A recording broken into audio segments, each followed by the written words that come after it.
Hello and very warm welcome at Amish Shackle 5858. I am Amish Shackle.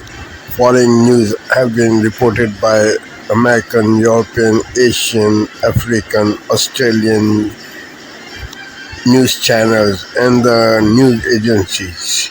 So please, let's go to the headlines.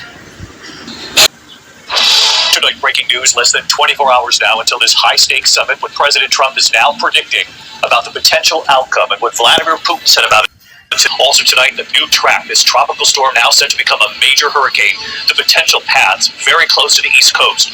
First, less than 24 hours before this face-to-face meeting, President Trump, Vladimir Putin in Alaska. What will come of this summit and what could this mean for the future of Ukraine? Also tonight, tropical storm Erin gaining strength at this hour, set to become the first major hurricane in the Atlantic this season. The potential paths tonight bring in dangerously close to the East Coast, and the key factor that could determine if this hits or if it's held off the U.S. Tonight, the scene unfolding outside an event with California Governor Gavin Newsom. Heavily armed Border Patrol agents conduct operation right near the event. Newsom there to talk redistricting, the Border Patrol raid outside. Tonight, the governor saying, "We will not be intimidated." Tonight, the fiery plane crash into a neighborhood in Florida, and now the images, residents using a fire extinguisher and garden hoses to try to save the family. Tonight, the teacher accused of killing a mother and father on a hiking trail with their young daughters. Tonight, in court, pleading not guilty. And what we've now learned, what those daughters will do after fighting this. Tonight, the released images show us a popular images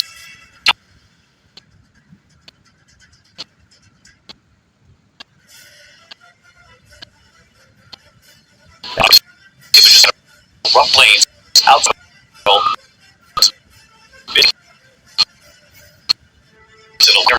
state, that construction involving active material. Tonight, reciting coast white shark seen near several popular beaches. And tonight, scientists warning of an invasive tick relatively new to the region, spreading a debilitating infection across parts of the U.S. from the northeast to the south. From ABC News World Headquarters in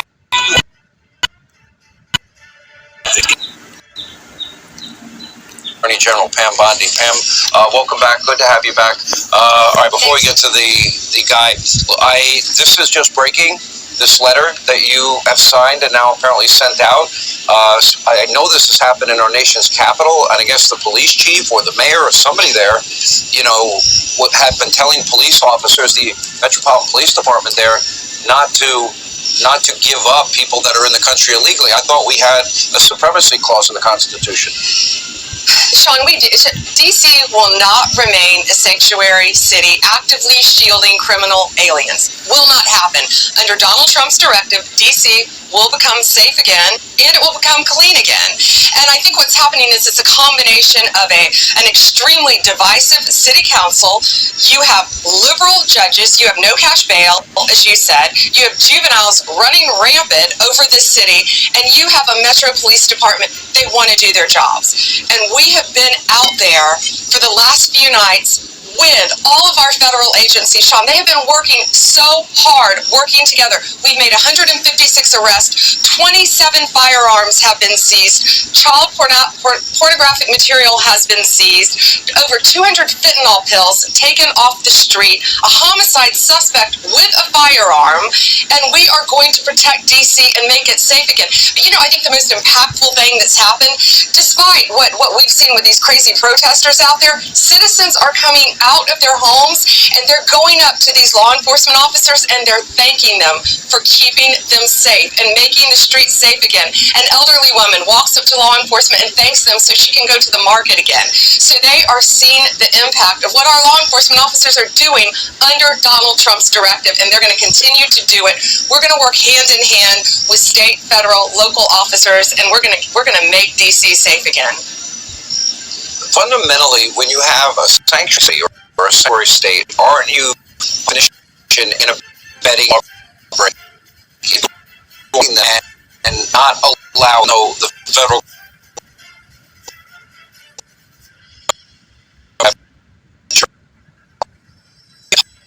illegal immigrants who are not informing or working with ICE? Are they themselves guilty of crimes?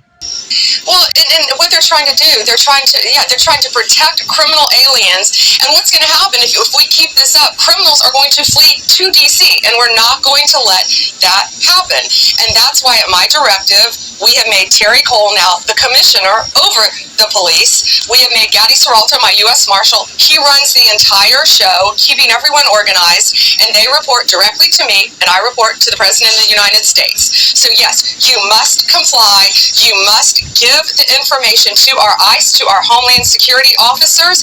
If they have information of an illegal alien living in D.C., they must give us that information. And we are going to stop crime, Sean, in D.C., and we're going to clean it up in this country. And President Trump is committed to that. No longer is that going to happen in this beautiful city where our tourists come, where our residents live. We all live here. We are going to keep it safe. And it's our nation's capital. It's beautiful, and it's going to be beautiful and clean again. Okay, let's.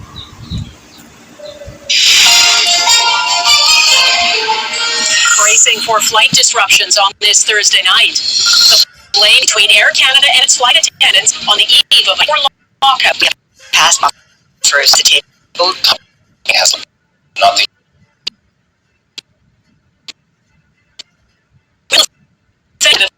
just by air or late and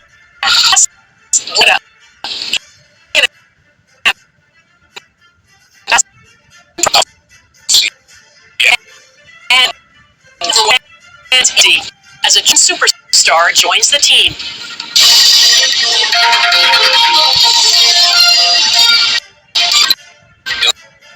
And thanks for us. We could more intervene in the labor dispute between Air Canada and its flight attendants. Canada's Jobs and Family Minister says the union has asked to have until then to respond to the airline's request to refer the dispute to binding arbitration. If the minister acts, a strike or lockout would be averted. In a statement, Patty Hajdu says to the parties, I strongly urge you to come to an agreement. Do not waste this precious time. Canadians are counting on you. She also says the best deals are made at the bargaining table, but it's unclear if any talks are planned. As Neetu Garcha reports, the airline has already begun canceling flights. There's turbulence for passengers of the country's dominant airline as Air Canada begins canceling flights. We're here now trying to fight with them for give us a new flight today. I expect them to deal with it in a way that doesn't disrupt travel. The airline is offering impacted customers refunds or alternate travel arrangements without a flight change fee.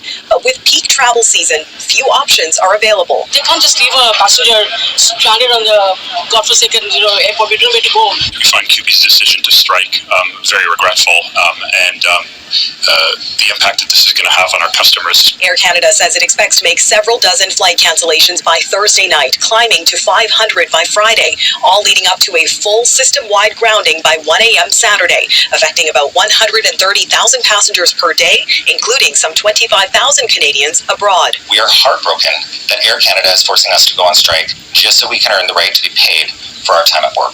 The airline is asking the federal government to invoke Section 107 of Canada's Labour Code, a provision that gives the Labour Minister authority to send disputes to binding arbitration. The union rejected Air Canada's offer of consensual arbitration, claiming the airline walked away from talks. But Air Canada denies that, saying it stayed at the table and calls the union's demands unsustainable. In a social media post, Minister Patty Hajdu confirmed the airline's request for binding arbitration and says she's asked the union to respond. Other carriers like Flair and WestJet report a surge in last-minute bookings. The few seats that will be left will be gone. Bottom line is people who have trips scheduled, they're out of luck. Air Canada is canceling flights, flight attendants are standing firm, and the government is hoping not to have to invoke Section 107. But with a full grounding just hours away, time may be running out. Neetu Garcha, Global News, Vancouver. Canada remains locked in a tariff war with the U.S. And the nurse says there's considerable work to take.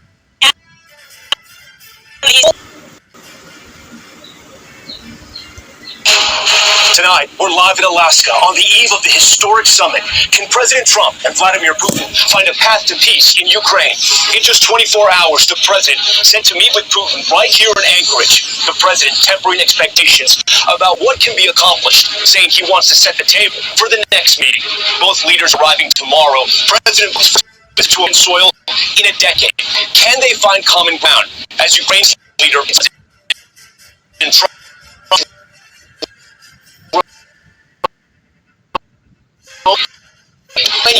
Say still willing to pay the ultimate price for their homeland. In Washington, the National Guard's 24/7 crackdown, soldiers posted across iconic parts of the Capitol, and the checkpoint infuriating neighbors stopping everything through, plus the man sandwiched at a CBP officer. Now he's been fired by the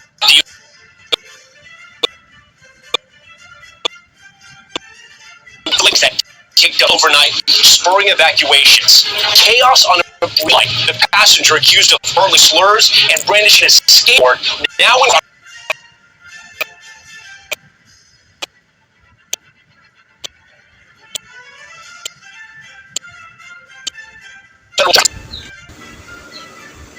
this meeting sets up like a chess game. And the players arrive angry.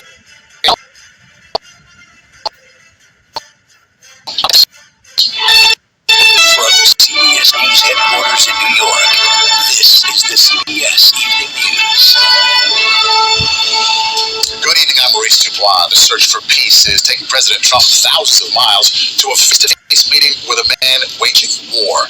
Russian President Vladimir Putin, whose army invaded Ukraine 3.5 years ago. Mr. Trump will host a one-day summit tomorrow in Anchorage, Alaska. John Dickerson is there. Good evening, John. Good evening, Maurice, from Anchorage. President Trump said today he believes it will be a good meeting, but he said more important will be a follow-up meeting that will include Ukraine's President Zelensky. Mr. Trump said it will ultimately be up to Putin and Zelensky, not him, to strike an agreement. The president said it will come down to what he called, quote, a give and take on land and boundaries. As for the chances for success at tomorrow's one-on-one with Putin, Mr. Trump says he'll be able to read the Russian president pretty quickly. I'll know within the first 2 minutes, 3 minutes, 4 minutes, or 5 minutes. It could be a long trip for a short meeting. Vladimir Putin repeats the dance that he frustrated President Trump, an outcome the president tried to head off before the meeting. If I weren't president, in my opinion, he would much rather take over all of Ukraine. But I am president, and he's not going to mess around with me. When the two leaders sit down in Alaska, it will be their 7th meeting, the first of this Trump term. Hastily arranged, the objective came into clearer focus this week after President Trump spoke with European leaders and Volodymyr Zelensky.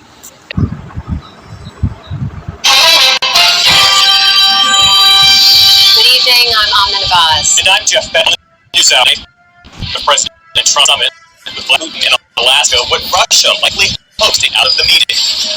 There is an element that deals with Ukraine, but then there's a lot interest in discussing the future of the badly damaged U.S.-Russian relations. Troops and law enforcement ramp up arrests and push homeless people out of public spaces in Washington, D.C. as part of the president's federal takeover of the nation's capital. And we report from Bangladesh as the closure of USAID halts programs fighting tuberculosis, the deadliest infectious disease worldwide. If it is not controlled within the borders, then it's just going to spread across all over the world.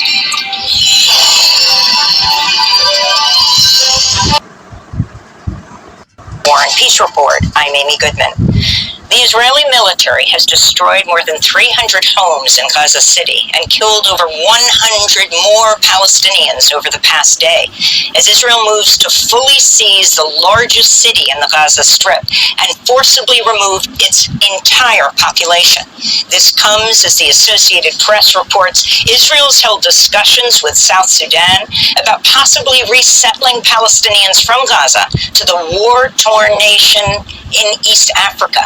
Health officials in Gaza say 12 more Palestinians have starved to death over the past 2 days, bringing the total to 239, including 106 children.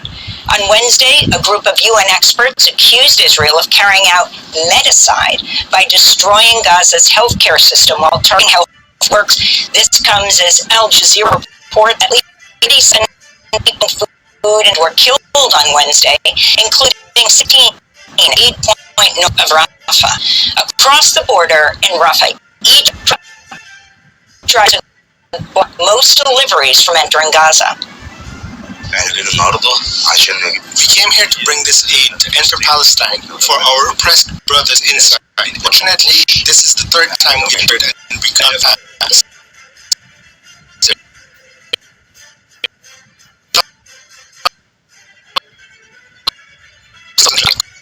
But the obstruction from the Israeli side. Protests were held in multiple cities across the globe Wednesday to condemn Israel targeting injured and after Israel killed 6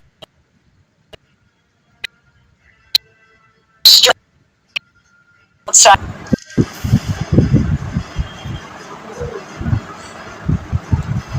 BBC iView. Today, Attorneys General agree to accelerate childcare reforms before the end of the year. There is a firm commitment from all states and territories to pull out all stops, and we are working together as a team.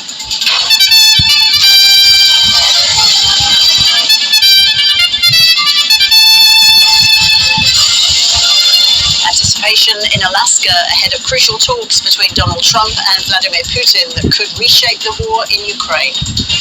Global condemnation after Israel approves controversial settlement plans that would bury the idea of a Palestinian state. And honouring the fallen, Australia marks the 80th anniversary of the end of the Second World War in the Pacific.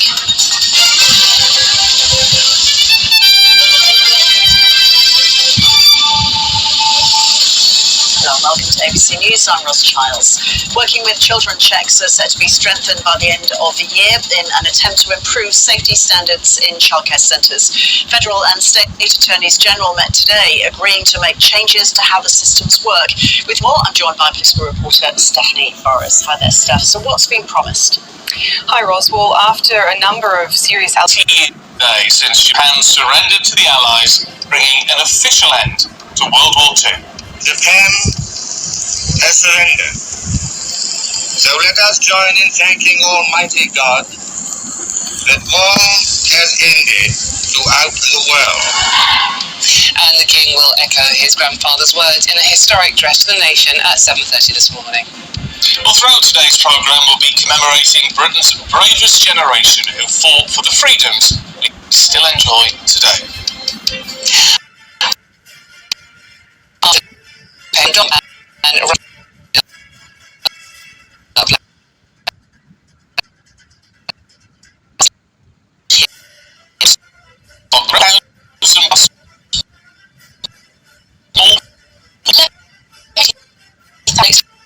With a broke asylum system, it is not good enough, and that is why we've managed to get a historic agreement with France.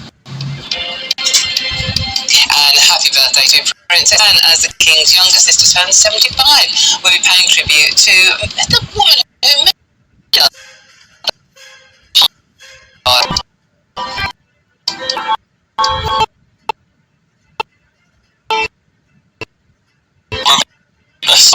So, too many countries have quickly agreed. And sport this morning, hey, good news, the Premier League is back tonight. Champions Liverpool will be playing Bournemouth. Referees, by the way, will crack football stars. We will discuss. And Bridgerton is this man and Onyx. That's it. A little bit of cloudy to the old Mike shower across the northern Scotland.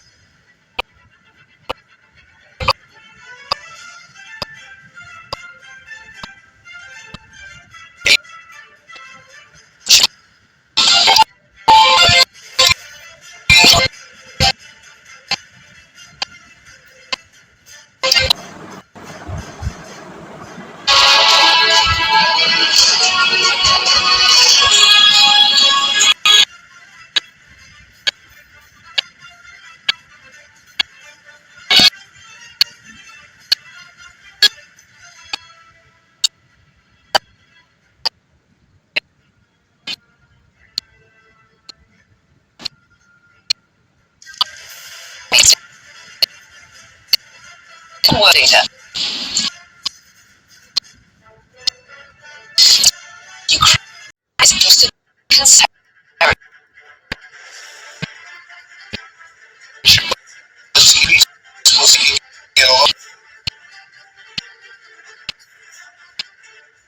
and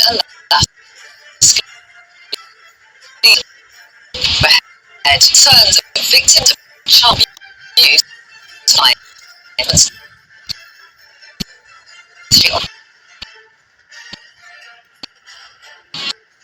South Girls. 80 years since the end of World War II, the King wants the sacrifices of 8 days to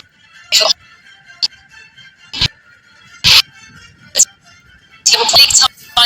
The champions in their defence of the Premier League tonight as they face Bournemouth in the season opener at Anfield.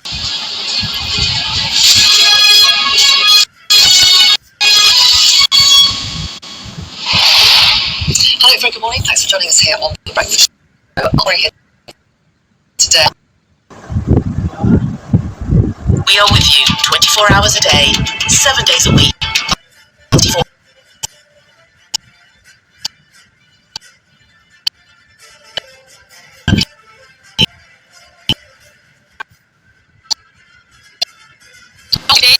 for the anticipated the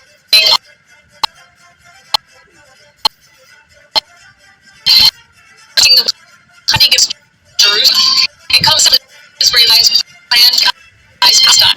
We'll have analysis from our correspondent Noga Tarnopolsky.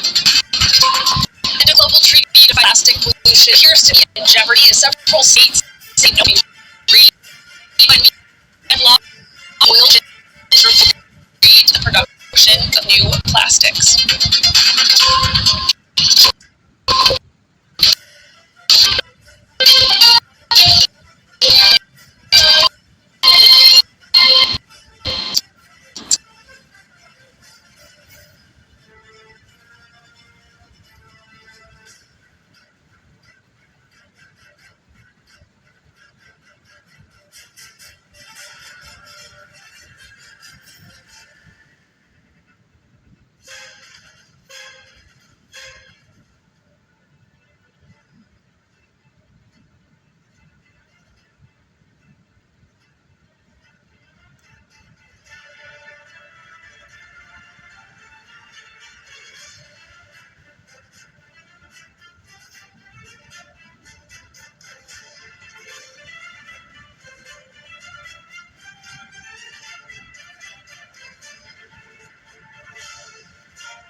This is DW News, and these are our top stories.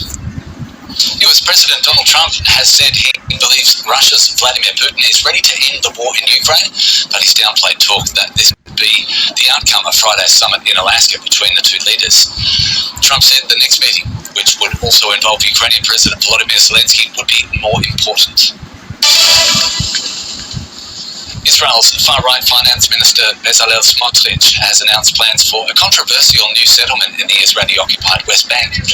Human rights groups said this would thwart plans for a future Palestinian state.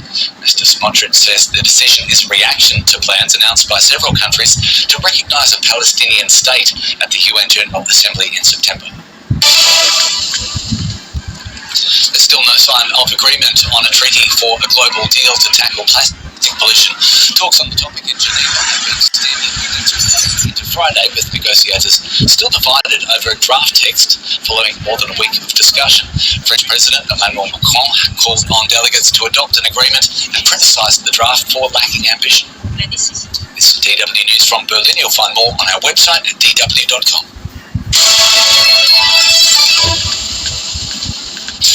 Is the idea of a Palestinian state now dead? Israel's right-wing finance minister.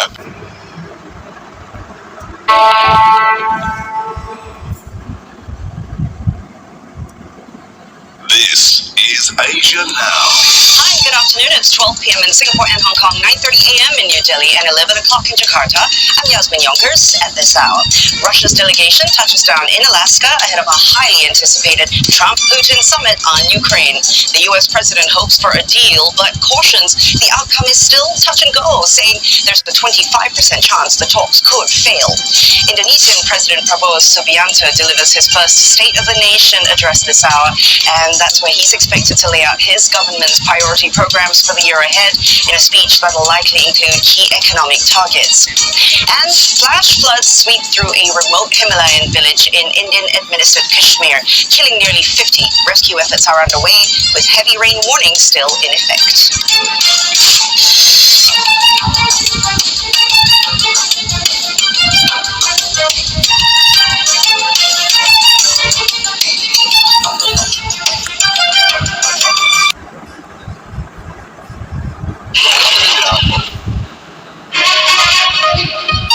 Africa News. The news. In Senegal, a significant draft law concerning asset declarations is set for debate in the National Assembly on August 18, but the proposal has come under fire from opposition parties, primarily due to a controversial provision that exempts the president from declaring his assets at the end of his term. The political party PASTEF has raised concern that this exemption infringes on constitutional rights. This legal legislation broadens the scope of asset declarations, requiring public prosecutors, investigating judges, local authorities, auditors, and executives of public companies to disclose their assets. Historically, the 2014 law was limited to senior officials such as the President of the Assembly, the Prime Minister, and other high-ranking officials managing over 1 billion CFA francs, which is roughly $1.5 billion. The current proposal, however, lowers the threshold to $760,000 for public budget managers. Members of Sudan's Transitional Sovereignty Council visiting Khartoum's international airport on Thursday. They were there to inspect progress in rebuilding the facility, which has been closed since the start of the country's civil war over 2 years ago. The army recaptured the airport in March, and with a new runway completed, it's now a step closer to reopening. God willing that soon our planes will land and Sudanese people will return, especially after a long absence from their homeland. This will be a lifeline connecting those who were displaced or forced to migrate with those who remained in Sudan. At the very least, a person will be able to see their home and workplace again. As a state, we'll also be able to receive here all the countries that have representation with us, and the movement of the state will continue. There have been reports that the federal government could return to the capital at the same time as the airport reopens in October. It's been operating from the eastern city of Port Sudan amid the ongoing war between the army and the paramilitary rapid support forces. The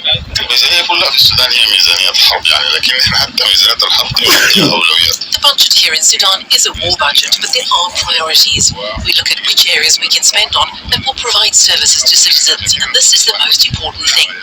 That's why it can be noticed that all the committee's work focuses on preparing service facilities, whether hospitals, electricity, water, or equipping the airport to enable aircraft operations at a reasonable level and to receive people. Military control of the airport, along with calm in Khartoum, could allow aid groups to fly more desperately needed supplies into the country. The United Nations says the fighting has forcibly displaced some 12 million Sudanese and created a severe crisis, with over half the population acutely food insecure. At least 27 migrants, including a newborn, and 3 other minors drowned on Wednesday when 2 fiberglass boats capsized 14 miles off the Italian island of Lampedusa. The boats had departed from Libya carrying people fleeing conflict and poverty. Italian authorities said 60 survivors, among them 21 unaccompanied minors from Pakistan, Egypt, Somalia, and Sudan, were taken to Lampedusa's migrant reception hotspot. Rescue operations resumed at dawn on Thursday, with more than 15 people still missing. The tragedy came amid a surge in arrivals. Just after midday, another 3 migrant boats reached Lampedusa, bringing the total number of landings in the past hours to over 100 people. Humanitarian organizations warn that the Central Mediterranean route remain one of the world's deadliest migration corridors, and thousands dying each year in desperate attempts to reach Europe. Palestinian youngsters in Morocco. They're in Tangiers, taking part in the 16th annual summer camp for the children of Al-Quds, also known as Jerusalem. The Harat al-Maghriba is organized by the Bayt Mal al-Quds Asharif Agency, a humanitarian institution under the patronage of Morocco's king, and includes a football and basketball tournament. We're here and very proud to be part of this tournament, and the Harat al-Maghriba. We're thrilled to compete and very grateful to everyone who made this possible. Around 50 Palestinian children traveled to Morocco to take part in the 16-day camp. It offers a mixture of sporting, leisure, educational and cultural events, and is also an opportunity for the youngsters to meet and exchange experiences. We're very happy to be here, and I want to thank the Moroccan people for their warm welcome. We're truly delighted to be here. I'm truly happy to be playing with the Palestinian girls. I thank everyone, and I believe only good things are ahead. In addition to supporting the people of Al-Quds, the Bayt Mal al-Quds Asharif Agency undertakes social projects aimed at safeguarding and preserving Jerusalem's religious and cultural heritage.